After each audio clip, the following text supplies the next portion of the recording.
Welcome to Under the Hive of Madness. I am Ryan the Goblin King, and today I am joined by Marky. What's going on, everybody? The Noble Beast. Hello, everyone. And Kevin, who just tunneled his way up from the Underhive. Howdy, y'all. So this is going to be our first kind of side episode, our first lore episode, working title, where we feature some of our lore. And Captain Supplemental. Yeah, there are supplemental. So today we're gonna dive into Beast's Night House lore. So you wanna take it away? Yeah, absolutely. So I created not too long ago. I decided to get into Imperial Knights, and we talked about them briefly here and there. But yeah, I decided to get into Imperial Knights, and I started to build an army. And in doing so, I really wanted to do something different. I thought about joining.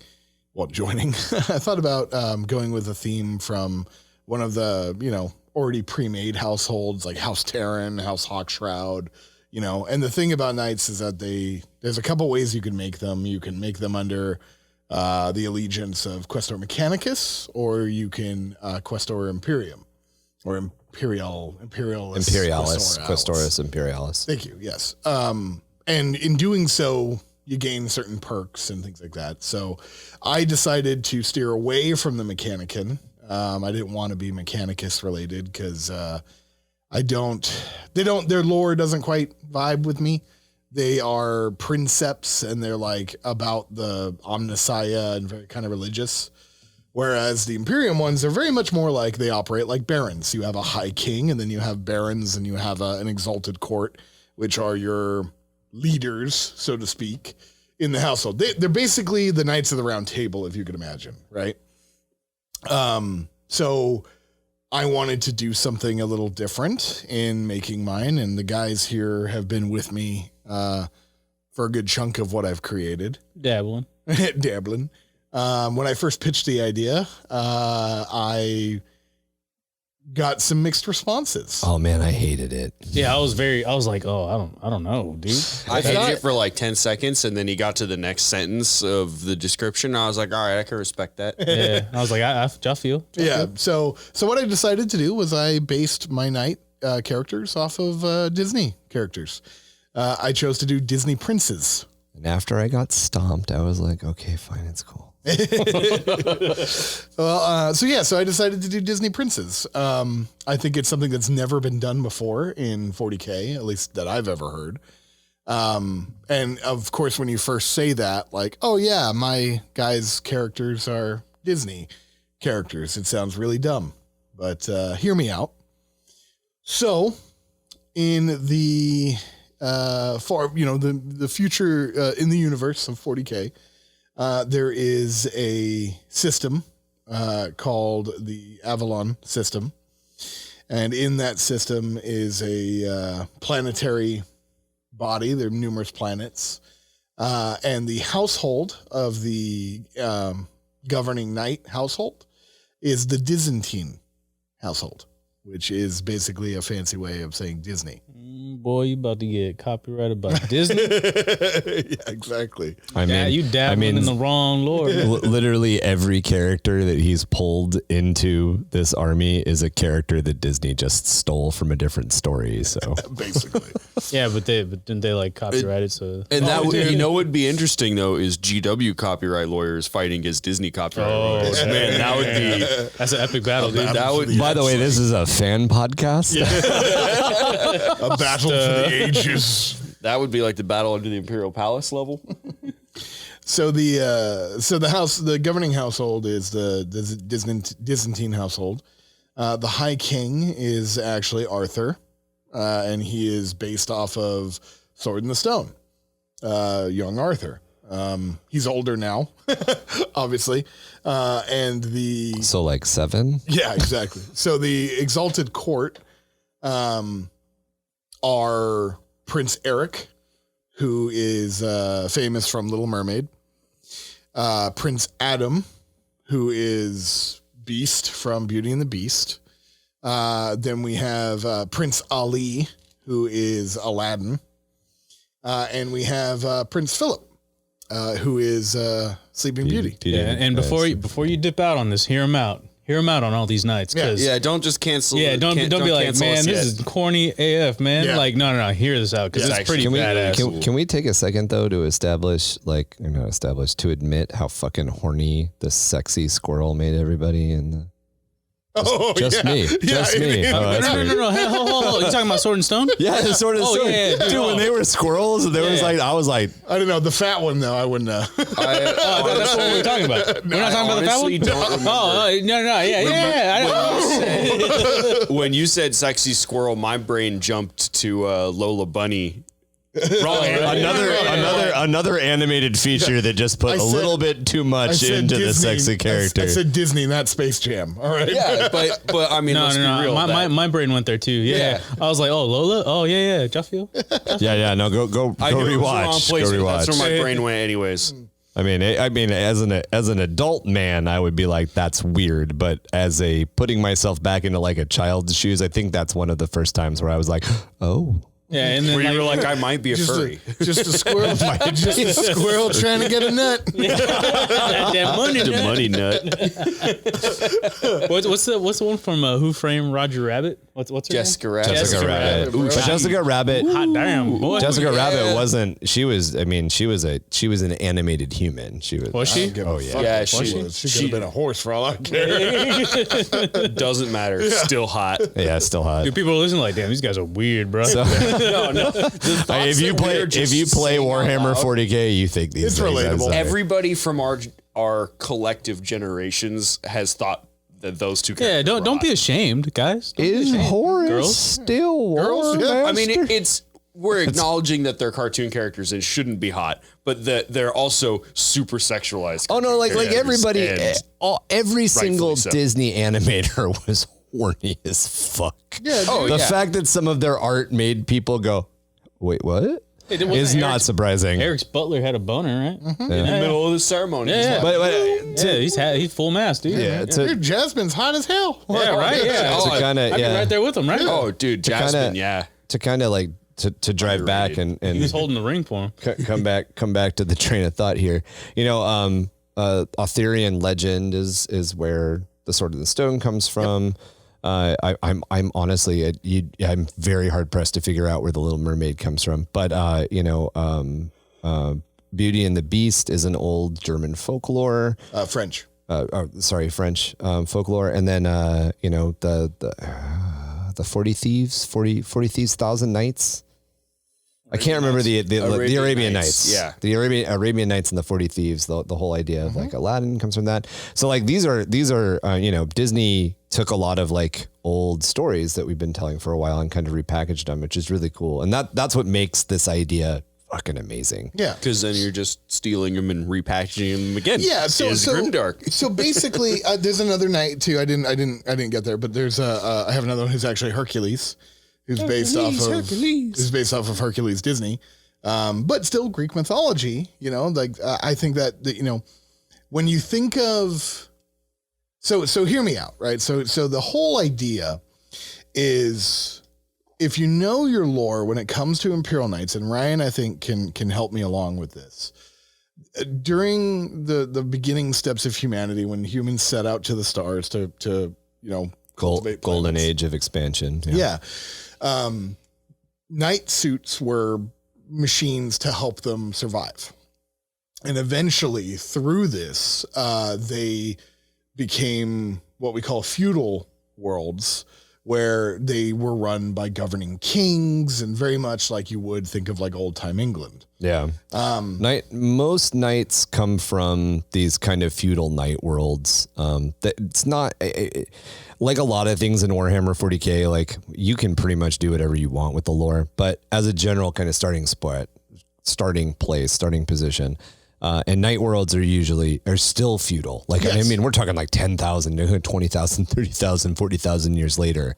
The level of technology is still essentially Dark Ages, except for the ruling body. Yeah, exactly. Like they have electricity, they have things like that, but it's not like there's not cars, there's not things like that. Like people still farm. People still plow the fields with horses. Exactly. Yeah. These worlds are still very much like almost paradise-like, considering the fact that they've been like this forever, because they don't allow psychers. Like the psychers are witches. They burn them, like, so. At the stake. Exactly. So if you think of, a lot of these characters, right, from Disney, they encounter mystical beings that are the villains, right? Most of these like villains that they end up fighting use some type of magic, right? Whether it be Maleficent, whether it be Jafar, like he became a genie, I mean, they all fight these magic things. Sounds like some chaos bullshit to me. Exact bingo. So that was my connection. I was like, you know what? I could make this work where they were fighting chaos demons, but but they didn't know that they were called chaos demons. They just knew that it was this villain, and so it kind of works if you tweak it a little bit into the 40K like lifestyle, So basically these planets, they're all different planets, and each one of these guys, Hercules, Eric, Philip, Aladdin, they all are the rulers of their own planet. But Arthur, once he basically took over his planet, which is Avalon Prime, which if you look into, King Arthur lore, Avalon was where the Knights of the Round Table were based. Right? And the thing that I liked is like when you were explaining it, like you're like their planets are paradise, like exactly. Unicorns and not unicorns, but like what I mean. Yeah, mystical like creatures. Pixies. Like they still have elves on them, which are like they're just Exodai Eldar. They live on these worlds. There's still dwarves there, like squats. They still exist there, because they come from a time that this was normal. Like they're still feudal, as I've said, right? And so each one of these guys became the leaders of their own planets. And Arthur, once he became king, through, basically like following his destiny to unite the world that he's on, his Sword in the Stone story, he now reached out to the planets in his system of Avalon, and he found all these other night houses and was like, hey, join me. Join my house. We will form together and we'll protect our worlds. And they were like, you know what, man, you're right. We will. So that's how they all became members of the Exalted Court. So basically you have Arthur as the High King. You have Prince Philip, or Baron Philip would be his proper title. He is the King's Sword is his actual title in the Exalted Court. Then you have Ali, so Aladdin. Baron Aladdin, he would be the Herald. You would have Baron Eric. He is the Master of Judgment. And then you would have Adam as the Gatekeeper. Now, those are actually titles in the Exalted Court. And then after that, you would have barons. And so Hercules is a baron. He's the leader of his own planet. And then below them are their own knightly vassals. So the way that you got Genie, you got Iago. No. Yeah. So my plan is to eventually expand upon each knight and his house, and his vassals to incorporate that. So for Adam, he'll have Lumiere, and he'll have Codsworth. And you got Flounder. Like Flounder, you fucking up, bro. Yeah. No, like literally, little like armigers, right? Yeah, well, not even armigers, but other knights. Hey, oh, really? Please tell me, Sebastian. Yeah, exactly. Like, but please tell me that Aladdin is going to have an armiger of some kind that is Abu. Oh yeah, you gotta give him a little top hat. So with the little fez. My plan was that Aladdin would have Abu would actually be like another knight. But an armiger would be Carpathian. Nice. It's carpet. Nice. That's nice. nice. It's Carpathian. It's like, I was like, what's like a Gothic name, And then Genet would be another knight. Yeah. And it would be Genie, like, so like, that's kind of like the fun I want to have. My brain immediately went to like, does one of your knights run really fast? Jenny. Yeah, right. Jenny. Well, so I love you, Jenny. So that's the thing is like they were agricultural worlds, originally. Yeah. So just a lore dump real quick. Most night worlds were founded for either agricultural purposes or mining purposes, and they were given standard template constructs because the ships that they arrived on, they basically completely broke apart, disassembled, and for their starting material. Yep. But when they left the cradle of civilization, when they left ancient Terra, pre-Emperor Terra, they kind of knew like, hey, you guys are probably going to encounter some rough crap. Yeah. So the standard template constructs had databases for fabricating these suits of exo armor and providing them with military weapons if needed. Yep. Or chainsaws if they needed to cut down trees. Well, and so that's the thing is that these guys, their worlds were actually fairly wild and had chaos demons in them, which were the villains at the time. So as they grew up, they always grew up with these villains until finally, these princes beat them. And now that's why they're in power. So very much the story of Ursula, right, with Ariel and Eric. Ursula was a demon of Slaanesh. Yeah, like a keeper of secrets. Yeah, keeper like, of secrets. there's very different ways of doing that. I don't know if I want to touch that demon.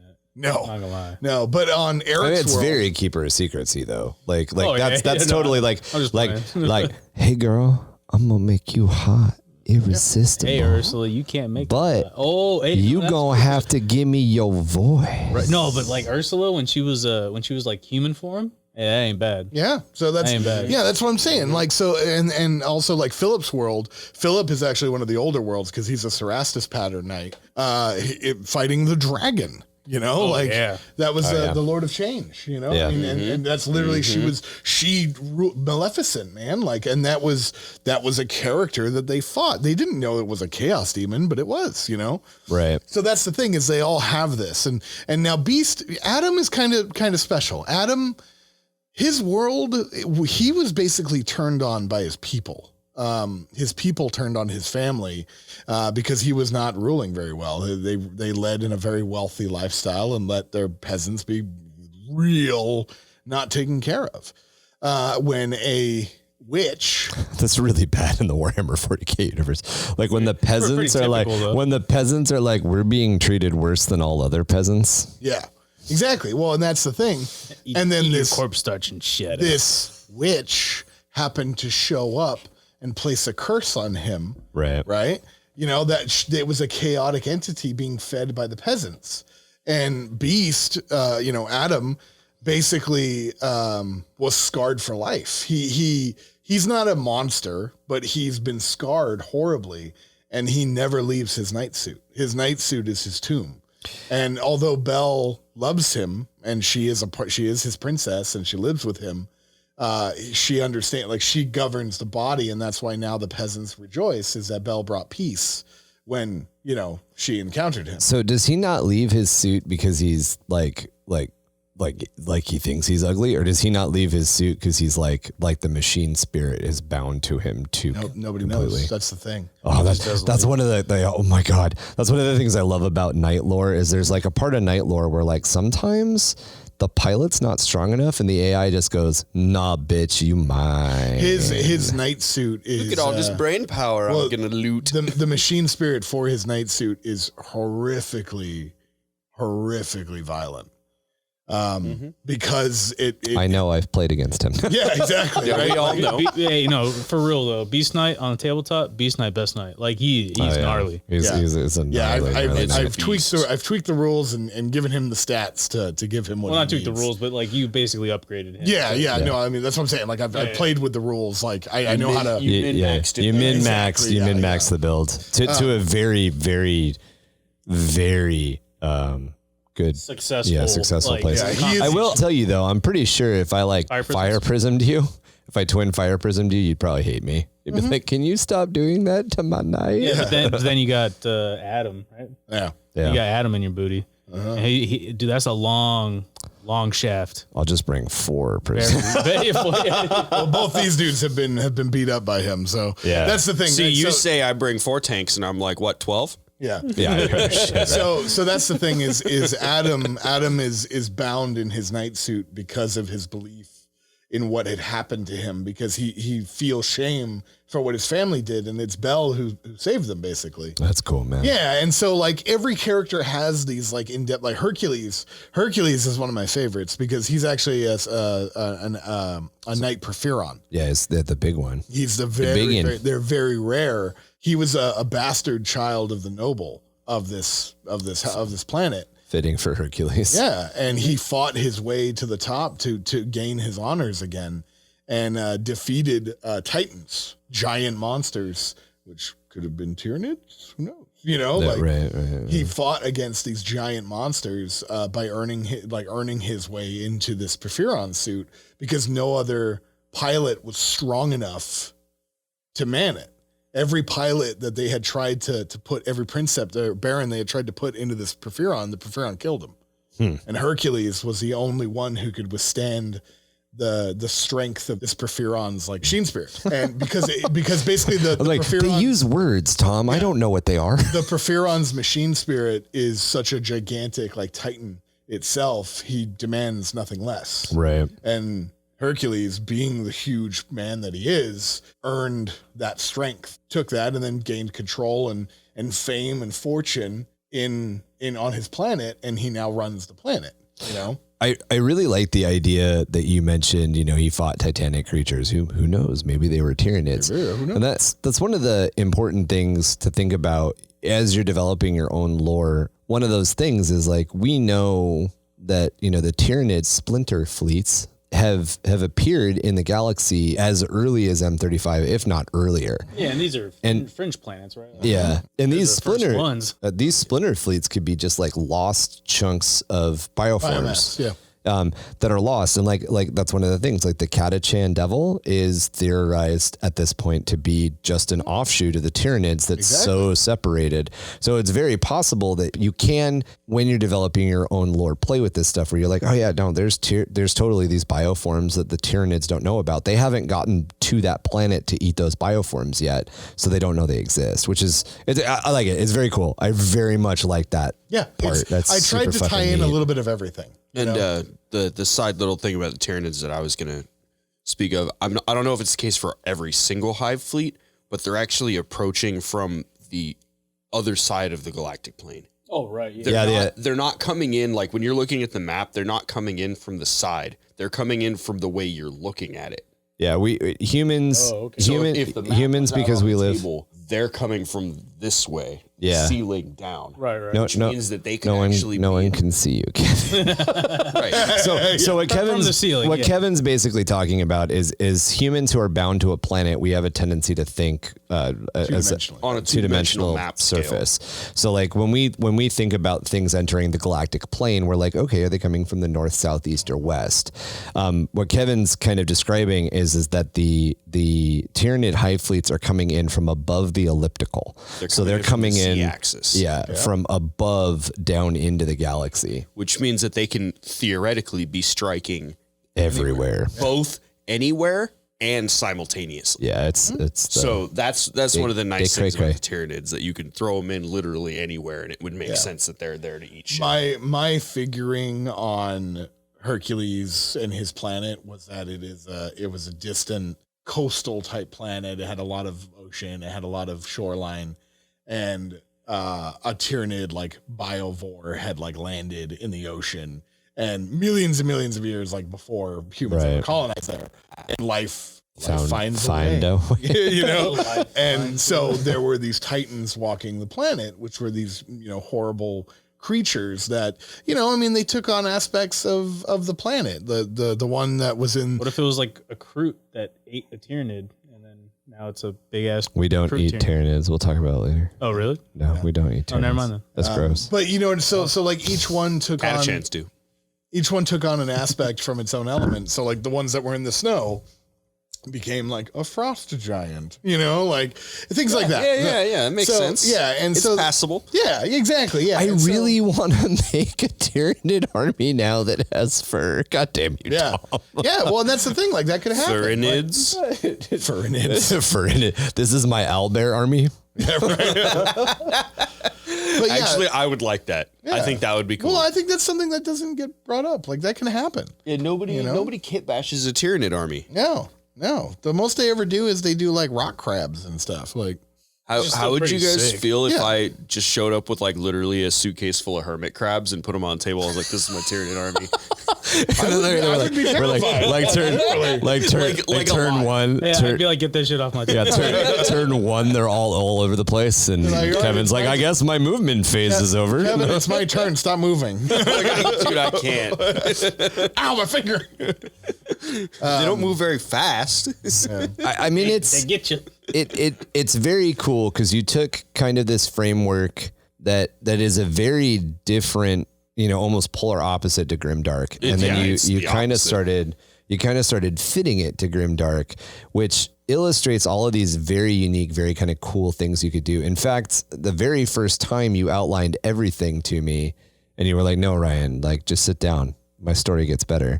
Tell you a story. And it'll get better. And like he's all. This is just the beginning. He's not even. There's a part 2 and 3. But my first reaction to hearing everything was like, oh man, like I have my night house Crassus that I'm working on, but I'm like, oh man, I want to abandon it and I want to make like just as the foil to your army, I want to make the Lovecraftian gods, the old ones, into a Chaos Knight army. That was like my very first reaction. Was I was like, oh, I didn't think I'd be this inspired.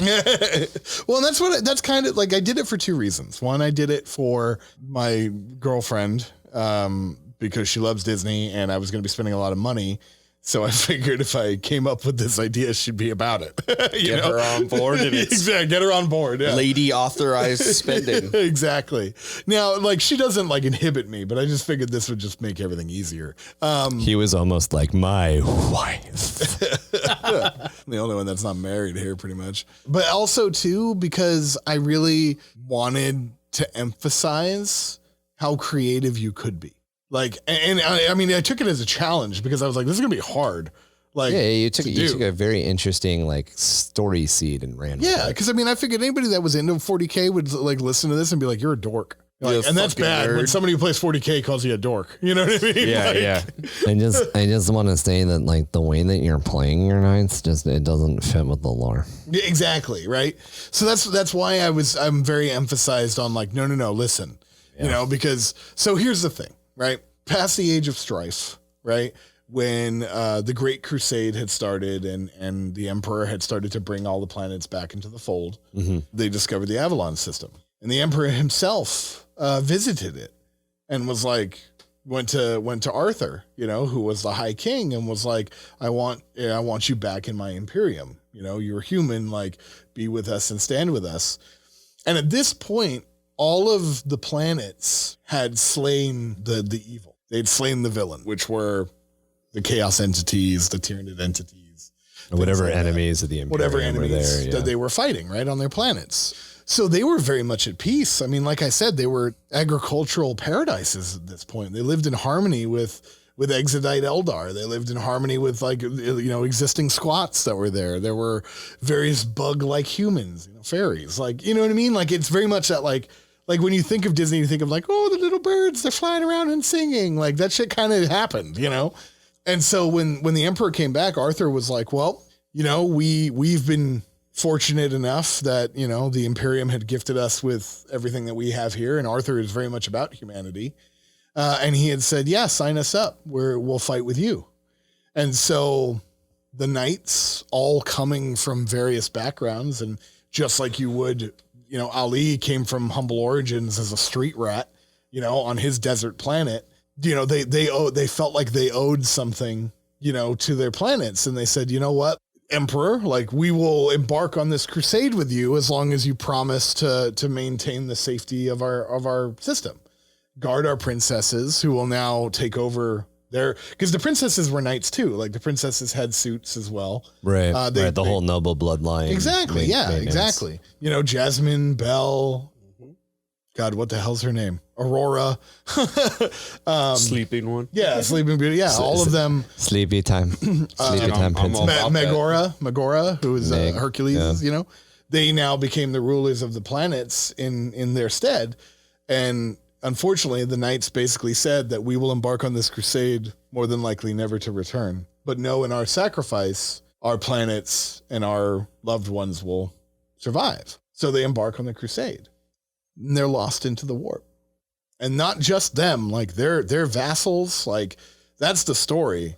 Like, they went with Iago, they went with Abu, they went with Lumiere, all of them went with them. Sebastian. Yeah, Sebastian, yeah, like all of them went, they went, like, each, basically the way that I figured it was like each baron, so each of my named knight has 6 knights under him. Right, and then you've got your, like, various, like, men at arms. Yeah, and the men at arms, knights in training, the men at arms and the armigers, right? And for those of you who don't know, armigers are like a smaller class of knight. Yeah, are linked into a group, because this was Arthur's idea, to create a more blanket unit rather than having like a specific allegiance to Eric or a specific allegiance to Aladdin, they joined the Night's Watch, which their duty was to protect the knights of the household. Is that how you do your men-at-arms too? Yeah. Okay. Yeah, they all fight for the Night's Watch. Rather than like a traditional man-at-arms, which is sworn to a lord who's then sworn to a king. Right. They swear to the order of the Night's Watch. They swear to the organization as a whole. And just to kind of lay it out, like so there's knights, which are the big walking machines.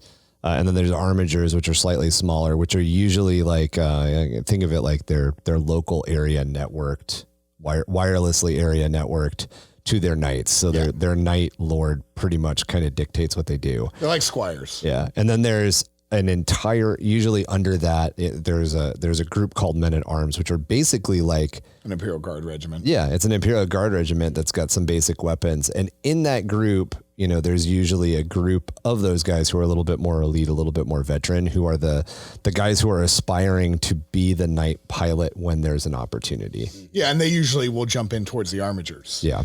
And so instead of making it kind of like that, I just decided, you know what? Because I wanted a uniform paint scheme, because I wanted the barons to be and they're like personalized. Yeah. And their knights that fight with them to be personalized. I wanted everybody to be an individual character rather than all spanning the same colors. Right. That's why I developed the Night's Watch. The Night's Watch is the organization that the men at arms and the vassals, like the squires, they join. Right. And they swear their allegiance to the Night's Watch. And if they do due diligence, they can work their way up. That's that's super cool, man. Yeah. And that's the thing too, is the Night's Watch takes anyone. Yeah, that could be replenished on Crusade. And so theoretically you'd never run out of pilots. Correct. Well, so here's where the story gets interesting, right? Okay. I was going to say, because your Night's Watch they're not Imperial Guard. They're dudes in power armor. So how do we get, okay. Yeah. So, here's where it gets interesting, right?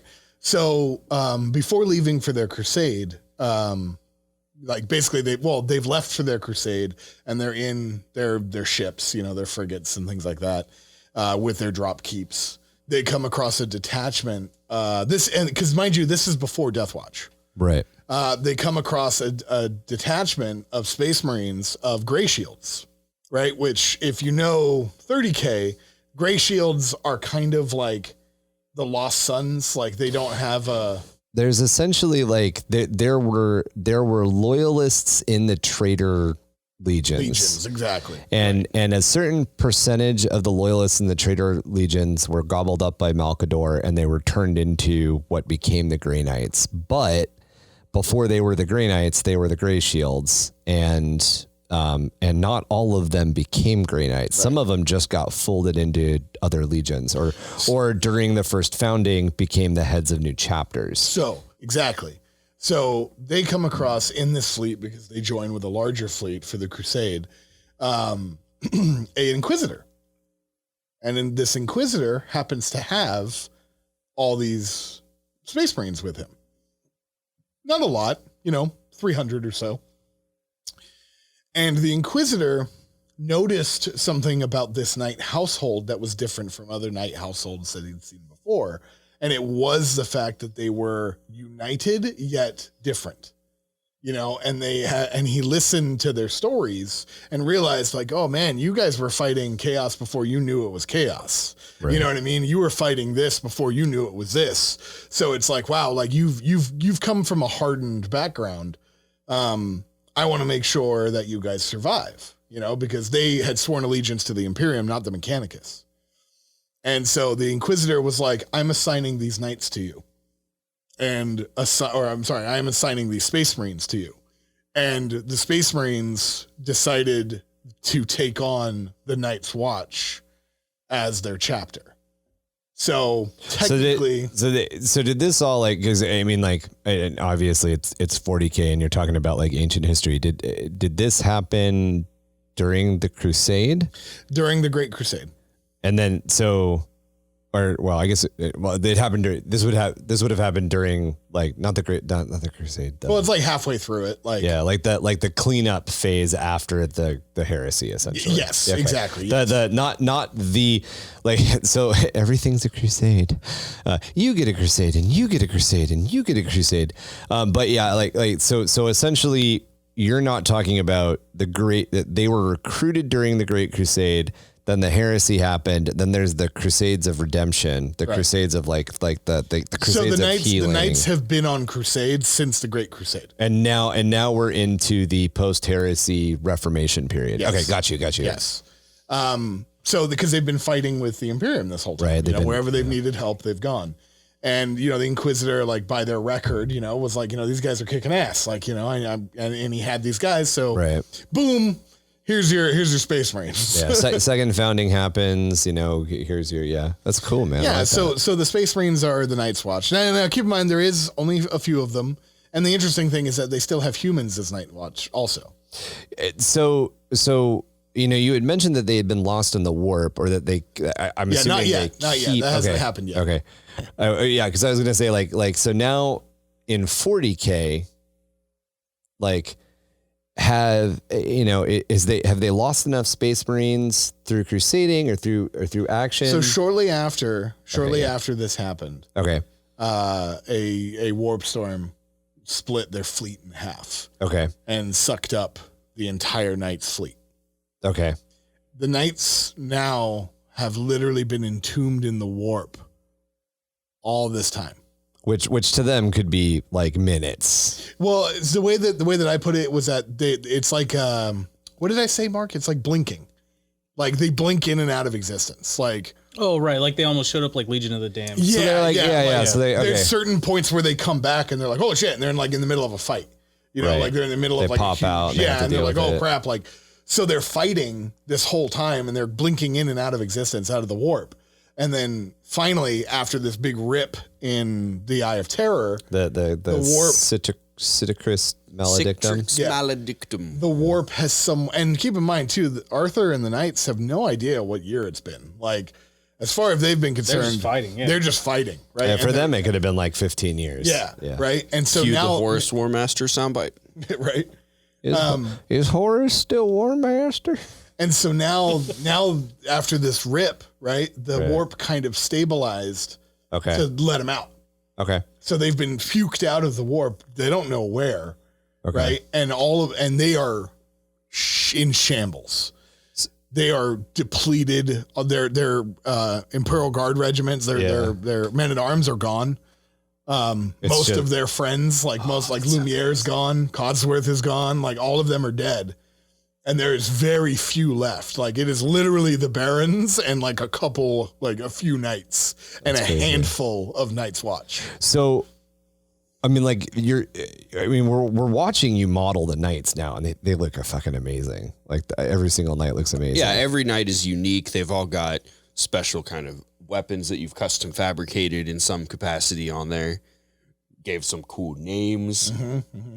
And I know you. The Talons as old as the Talons as old as time, and then what was it? The Trident of Eternal Tides. So the Beast Knight has chain fists instead of a rapier chainsword and a thunderstrike gauntlet. So his chain swords are called the Talons as old as time. That's awesome, man. Eric has the Trident of 1,000 Tides, which is literally the King Trident, like Triton's Trident. Ryan printed up. It took him like 18 times to 3D print it. Oh my God, that Trident was such a pain in the ass. Yeah, but it's so cool now. Yeah, and he's also a Knight Paladin, so he has a cannon on one arm because Eric got that rapid fire battle cannon from the ship. Yeah, exactly. It represents the broadside of the ship. Yeah, it's cool. Absolutely hate that cannon. Ali has a thermal cannon, and he's also got the Sword of Agrabah, which is a giant fuck-off scimitar. Yep. Philip's story is actually interesting. He gave his sword and his initial knight suit to Aurora, which was the sword and it was a Castigator Knight. Okay. Which is the double Gatling gun and the sword. And he gave that to Aurora and traded for a Lancer because he needed the shield and sword and lance to fight Maleficent on their planet. And he's been a Lancer ever since. That's cool. Yeah. So she has his suit and he has her suit, but he hasn't seen her in 30,000 years. Yeah, exactly. Which probably means it's not her anymore. Yeah, well, I mean, basically they've traded. Like They traded weapons, yeah. Yeah, and foreshadowing: Arthur, the princesses may not be the princesses anymore. Yeah, the lance on Philip is called Maleficent's Bane. Nice. Arthur's weapons. He's a Castellan knight. He has Excalibur, which is the volcano lance, and his plasma cannon is Merlin's Wrath. Yeah. That's awesome, man. So yeah, I was like, I want to have some fun naming these dudes. Oh, yeah. But so here's they've been puked out of the warp. They're in shambles, and they find a nearby Deathwatch station, which is like one of our first like kind of campaign stories we're gonna do. Find a watch out. Is the knights teaming up with Deathwatch Very cool. and being like, "Yo, like where are we? Like what year is it?" The year of our Lord Emperor. Yeah. And basically the Deathwatch are like, "Yo, here's the time," and the knights are like, "Holy shit." We've been gone like 20,000 years. You know what I mean? Like, I gotta find the Doc Brown of this timeline so I can. well, I mean, think about it. So, like, how long have they been gone? Can a knight 30,000 years. Yeah. No, not 30,000 years. 10,000 years. Yeah, 10,000 so they've been years. gone Sorry. 10,000 years. Yeah. And once they realize this, 10,000 years will give you such a crick in the neck. Sorry. well, so now they've realized the Emperor is basically a corpse. You know, like they've heard what happened to the Emperor, and they're like, did he hold up his end of the bargain? Because they've seen what a mess the universe is in. Right. Oh right. shit! What happened to home? Yeah, It was so- supposed to be safe. Yeah. So now they're on their quest home, and that's where our Crusade game is going to take place. Very It's cool. the Knights' quest home, and they're not going to like what they find. Very cool. So again, to get back to your modeling side of it, I know that we've seen the Knights and some cool stuff there, some cool customizations there. You grabbed some Primaris for your Night's Watch, right? Mm-hmm. So I'm a huge, one of the things that I really love about the Primaris line from a kit bashing and from a modeling hobby standpoint is true scale Marines. So that is exactly what they are. They are not Primaris. Yeah, They you're are running true them scale. as true scale Marines. Are you actually going to like try to find some Beaky Boys and some other armor bits so you can make them look like the Heresy era Mark III armor? So my initial idea was actually to get Grey Knights. Okay, cool. Yeah, so you get that and do actual the like, helmets. old look. Yeah. Yeah, that was my initial, because Grey Shields. Right, right. But I had Deathwatch from a kill team. So Yeah. I slapped some paint on them for a game and was like, Night's Watch, But eventually what I do want. Get them Beaky Boys, man. Yeah, like I want Grey Knights, specifically their model, their helm. Grey Knight helmets are one of the coolest helmets. Grey Knight Exactly. helmets are pretty cool. That's really what I want. I just want I helmets. do have a soft spot for Beaky Boys though. I love beaked helmets. Beaky Boys have a place, but if you're just talking, if you had to pick one helmet in the whole game that looked coolest, Grey Knight helmet. I actually really like the Forge World. I think they're only in the Sons of Horus line. They're the helmets that they're even more Baroque and like knighty looking than the Grey Knight Oh, ones. where they're almost like Steel Legion. Yeah, they look Steel Legion. Like, fucking the amazing. Iron Warrior. yeah, Iron Warrior. Yeah, Yeah, but like a set of that's like $200. Oh, for sure. No, I mean, dude, originally I wanted to go full feudal, Yeah. with like custom models and stuff. But I was like, you know what? Like, I want to work with what I got. I like to bug my friends for 3D printing. Yeah, exactly. But not that much. Like, But I also like my friends. Mark II pattern. yeah. Yeah, that it's helmet. Yeah. Mark II cool. helmet. Yeah. Or that's legit just a knight helmet. Yeah. So that's kind of like, and the other thing too, like I said, like normal humans are part of the Night's Watch too.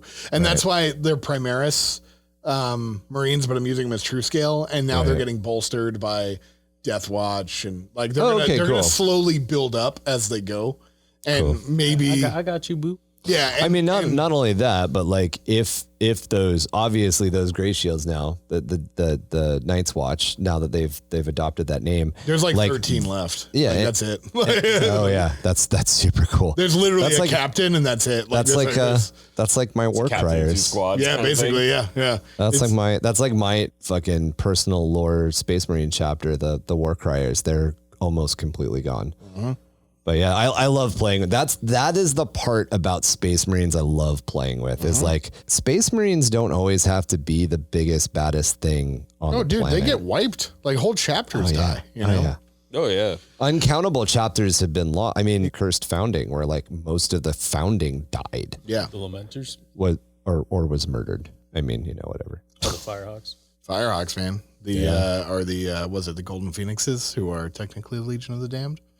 But But yeah, so they're gonna hopefully in the Crusade, like basically basically the more models I can get. That's awesome. Dude. I may be able to resurrect Lumiere, at least his armor. Hey, just go back and find that armor. Yeah, exactly. Well, that's the thing. They were able to recover because most of their fighting, they've literally been like fighting on their own ships. You know what I mean? Oh yeah.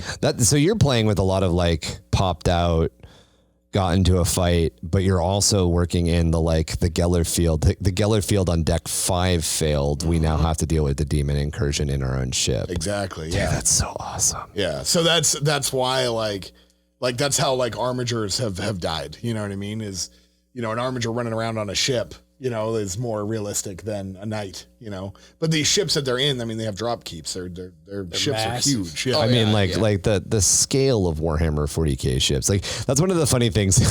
So two really quick funny things. First off, the scale of the Warhammer 40K ships in general were made for Space Marines and Space Marine equipment. So they are dumb massive. Oh, yeah. The second kind of weird, funny thing in lore that I always find sort of amusing is people are like, well, I don't understand. Like a Space Marine wouldn't fit through a door. I'm like, bitch, he wouldn't try. He'd walk through the wall. Yeah.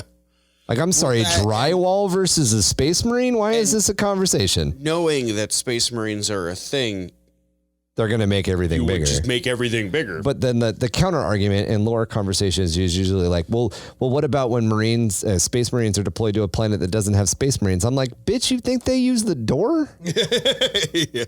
There are literally accounts on like Armageddon of like the Dark Angels like descending on a Hive world and just being like, yeah, we don't really care that we drop potted onto the Hive world and killed 100 million people. We got like 10 orcs, okay? Yeah, yeah. There's whole fist fights between them and salamanders on Armageddon. Oh my God, man. Armageddon's a shitstorm, man. Armageddon is fun, and we will definitely get into it. So it's a whole episode on its own. Multiple whole episodes on its own. So I'd say the secret about where they're going, and I do want to release foreshadow. Yeah, I do want to release like leave us a cliffhanger as we talk about Crusade and stuff. Because I mean, are we going to talk about Crusade stuff on? We're going to talk about Crusade stuff at some point. So one of the things that I'm possibly working on is like what happened to the princesses, and maybe chaos came back, or at least was maybe it never left. Ooh, yeah. So I think it's going to get very interesting. Like suddenly orcs.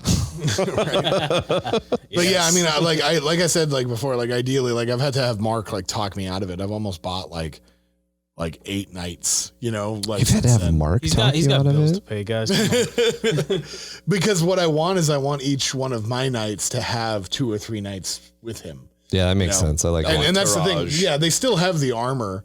They saved the armor from their dead friends, so they're kind of like, well, we can resurrect him. You don't want every game to be like, okay, here's Beast Knight, Eric, exactly, and Arthur.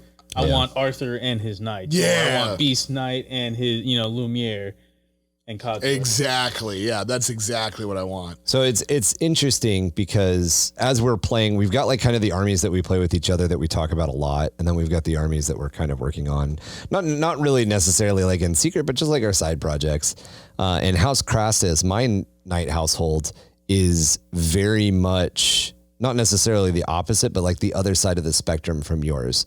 House Crastus has like maybe 16 knights total, period. It's a very small house. It's not a major house. They don't necessarily have like a way to get new knights. They just have what they have, and that's it. And it works into the lore of my home systems, which we'll talk about later. But it's been cool as we've kind of been like co-developing this stuff. Like I've been developing little chunks, and then you've been developing little chunks, and we'll talk about it because like the way that I'm building my stuff is I'm not doing it on purpose. It's just kind of interesting how you can approach lore in your army. And I'm sure the same is for, Kevin and Marky as well. You can approach lore in your army with the same rule set and just completely build it differently, which is the beauty of like this type of wargaming, this type of the Warhammer 40K. This has been such an exciting thing for me because it's been so awesome hearing about it. my army originally was Tau, and I went with Farsight Enclave, so I already had I've had my own fun and lore wise with that. But that was more or less like codex compliant. Yeah, exactly. It's like, okay, they have this, they have these abilities, cool. I'll create my own suits. Yeah, I'll create my own commanders and stuff. Like I have like Rock Fist, like Deadeye. Yeah, Near Sight. Yeah, exactly. Near Sight. Yeah, Near Sight's a good one. Near Sight's hilarious. But yeah, so I mean, I have that stuff, but this one has been like, this is my freaking baby. You know what I mean? Like, it's super neat. Like story wise, like. And also, like, to go into it, too, for people listening, like, thank you for hearing me. But also, playstyle-wise, I feel that the way I play Knights, I don't know, maybe you guys can help because you fought me. I feel it's super different than I've seen most Knight players play. I have only played 2 people with Knights. No, I've played 3 people. I've played 3 different Knight armies. The first Knight army I ever played with was very, very standard, deployed with Imperial Guard. And yeah, it's different. It's kind of think of the way that I attempt to play Eldar right now. I'm doing a bunch of stuff with my squishies, and then I've got my big guns that are trying to stay in the back and hold crap off. That's very much how that guy played. The Chaos Knight guy that I played wrecked my face. It was Beast Knight times 4. It sucked so hard. Rampager Knights are no joke. It was I think it was 2 Rampagers and like 3 or 4 of the, what are they, Hellglaves? Oh yeah, the little ones. The little armatures. War dogs. It just hurt a lot. I mean, there's a bunch of different ways to play Knights, and yeah, definitely like everybody obviously has their own unique thing, but like I know the meta obviously changes, but like, I know a lot of people are running like a bunch of gallants. They were running. Now it's more like you run a couple, you run some big guns, and then you run a bunch of armatures or warglaves because they're so cheap. But yeah, definitely the way you play it, I don't see it very often. Yeah. So the way that I run it predominantly in a 2,000 point game is I run the Serac Prince Baron Philip. He's the Lancer. He's my warlord. Because Cerastus Knights, you have to make them warlords if you want to give them heirlooms and traits. Gotcha. Okay. Then I run Beast Knight, and then I'll usually try to run... Who is a gallant? Yes, I'm sorry.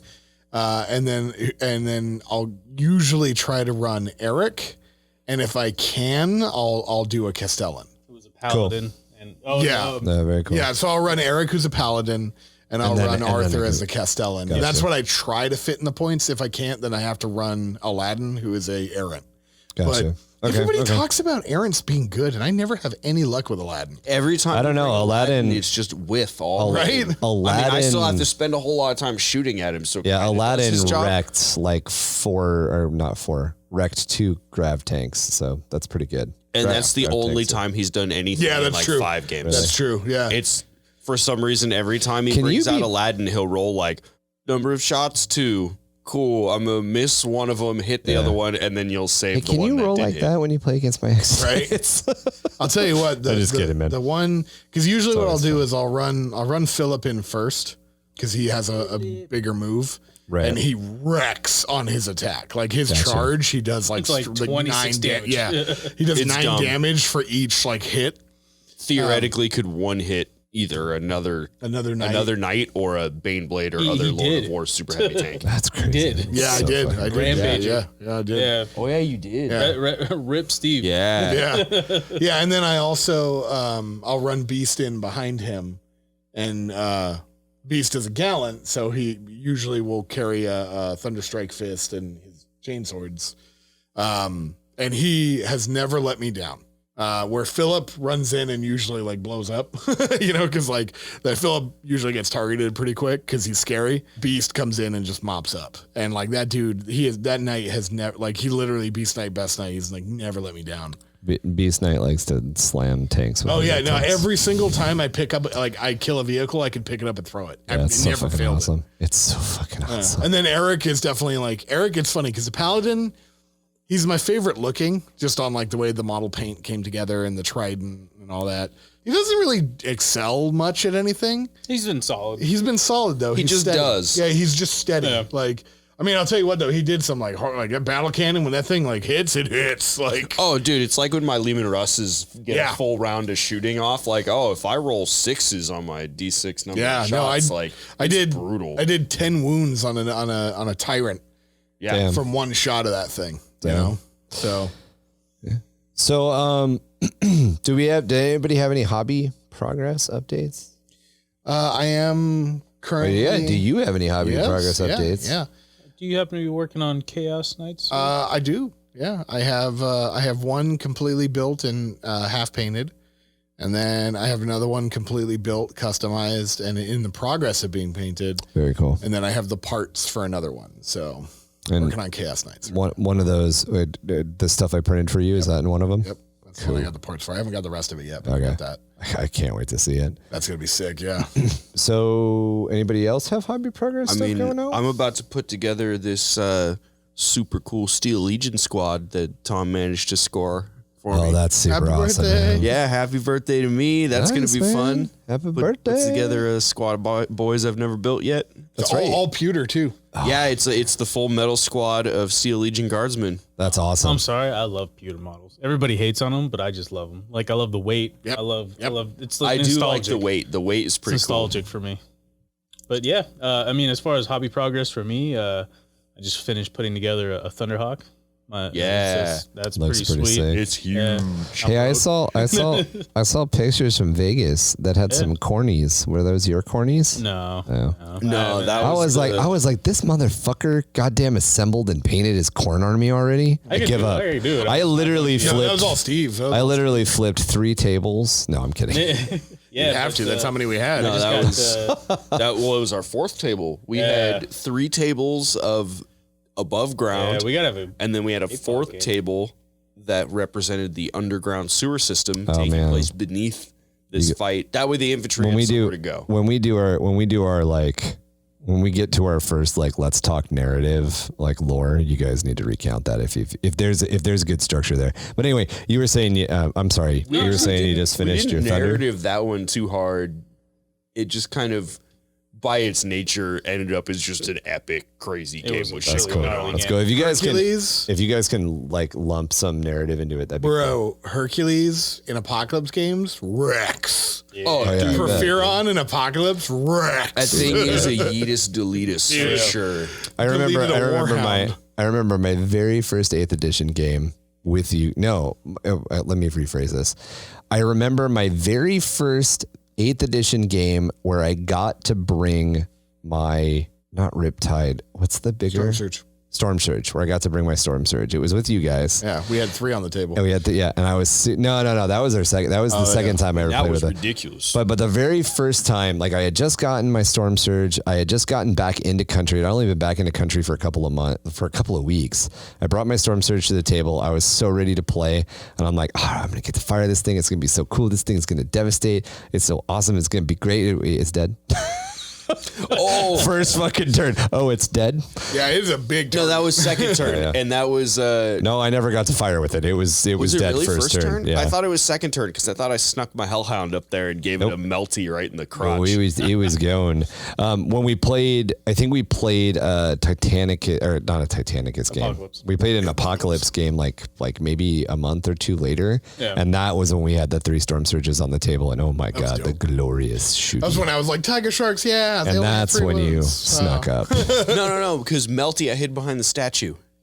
Dude, you fucking. It was right in the middle. I line of sight That's out right. of your line of sight, so you Goddamn totally forgot it was Chimera. there. You moved the Storm Surge up to get line of sight on some other stuff, and I was like, I mean, if you're just gonna park 4 inches away from my Hellhound, that's cool. Nah, it was the That's storm. cool. No, you're. Yeah, I know what you're talking about. My ghost keel. You like to take- Oh, you it was like your to take ghost notes keel in that I his just butt. like was just like And my ghost keel should have wrecked your face, but it I should have, admit but you I had was- no idea that the Hey, thing was let's hiding just roll a behind the bunch of building. You like ones. to take notches in the crotch. That's cool. Yeah, right. So other than Thunderhawk, no hobby progress? Oh no, I got. You built a bunch of birds. Yeah. I built a Fire Raptor, the Nice. Thunderhawk. And I just borrowed my brother's Storm Raven, but that was all for the APOC game. I took basically a flying. Space like 2,000 Marine Air points Wing. of flying. Yeah, I took 2,000 That's points crazy, of flying. dude. That's so It was awesome. gnarly. The Thunderhawk is so dope. Yeah. So And then I have a bunch of orcs I got to put together, and hopefully. orcs. You got what were Fucking the orcs. Fucking. I got You said the name of them earlier. Oh yeah, you got the old like orc rockers, didn't you? Rockers. Oh, yeah. the Goth Rockers. Yeah, Yeah. I got 3 Goth Rockers. That's and awesome, I got, dude. That's a hell of a score. Some what old the hell models. Are they called? They're like the little buggy flyer dealios. I forgot. Oh, the Gyrocopters. gyrocopters? Yeah, scrapjacks. Scrap jets. Oh, okay. And Oh, then, you got them. yeah. Oh, good. They're like Nice. the not shock jump dragster. They look more like planes. Yeah, they're the melee shock jump dragster, pretty much. Oh, you son Oh, of a God, there's bitch. a And then, melee version of that. and then, right? Those are Right? awesome. Like, Three- oh, fuck me. I got There 3 goes my Boomdeck Lumen Russ. Snaz wagons. Nice, very That nice. has got to be one of the coolest names. A Boomdeck Snaz wagon. Yeah. I I love want. I orc want to name my car Rocket truck that. squig buggies. So awesome, man. Orc vehicles always remind me of GLA nonsense from Command and Conquer yeah, Generals. yeah. 100%. Yeah, they got that good, baby. Oh yeah, I've been working on my Eldar. Those of you who follow me on TikTok and are kind of jumping into our Instagram action will definitely be a little bit familiar with my Exodites, which definitely have kind of an Egyptian theme going on. Really digging it. And then I have this like idea to reboot my word bearers as like a shelf army. So I'm kind of putting those guys aside and painting them real slowly, and or not painting them really slowly, but painting them really slowly. Quite a bit of them are painted already. And then I bit the bullet and started stockpiling Black Legion stuff to add to my backlog. Yep.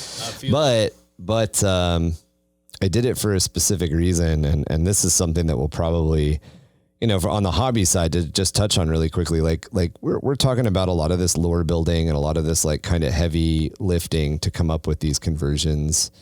And we're kind of into that level of the hobby. We all kind of come up with our own stuff. We customize and all that. But there is definitely a beauty to like, I'm doing Black Legion. I know what the paint scheme's going to be, and I know what they're going to look like. I am not kit bashing anything. I almost spent $800 on House Terran Knights. Yeah, just to have House Terran Knights. Yeah, just because I was like, I really want to have Terran. Yeah. Like there definitely is a point where it's like, no, like I sometimes I want to paint and sometimes I want a hobby. So yeah. But I think that closes us out for our first episode, our first supplemental lore episode. We'll come up with a name. Keep an eye out for some pictures on the Instagram. I'm sure you'll be able to see the Knights coming out on there. Yeah. Thank you everyone for listening to me. Yeah, no, it's a super awesome idea. I mean, and the more you listen to it, the cooler it gets. So you guys can find us on Instagram at Grimdark Gaming, or you can join our Facebook group, also Grimdark Gaming. On Twitter, we are Grimdark. If you want to hit us up with some emails and either tell us about your lore, shoot us some of your pictures, or just ask us questions about either the podcast or the crazy ideas we come up with, hit us at underthehiveofmadness@gmail.com. Or you can email us at grimdarkgaming@gmail.com. Grimdark is spelled Gymdark. When we say Grimdark Gaming, it's all one word.